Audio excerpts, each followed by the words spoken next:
Selama ini bakal calon presiden 2024 dari Partai Nasdem, Anies Baswedan selalu menegaskan pentingnya menawarkan rekam jejak. Bahkan dalam berbagai kesempatan, Anies seolah menilai visi misi seorang pemimpin tidak terlalu penting karena rekam jejaklah yang harus menjadi jualan utama.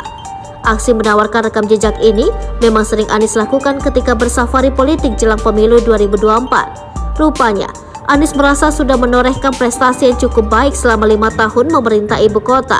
Namun pendapat Anies ini disanggah dengan keras oleh seniman kondang Butet Kartarejasa. Hal ini seperti terlihat dalam potongan wawancaranya. Awalnya, Butet menyinggung soal pentingnya seseorang untuk memiliki visi, meski aspek ini bukan satu-satunya kriteria pemimpin ideal yang dicari oleh sang aktor. Pernyataan Butet inilah yang disanggah Zulfan. Tapi, kata Pak Anies, visi misi itu nggak penting, yang penting hasil kerja. Bagaimana?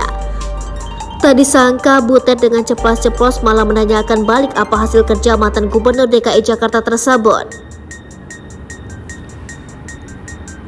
Anies kan baru diinginkan, calon pun masih bakal kan? Itu pun belum bisa punya paspor untuk berangkat kan, sambung Butet. Kakak dari mendiang Jaduk Ferianto tersebut lalu menjelaskan beberapa kriteria pemimpin ideal menurutnya. Tidak peduli siapa sosoknya atau apa agamanya, Butet menegaskan 4 kriteria utama pemimpin menurut versinya.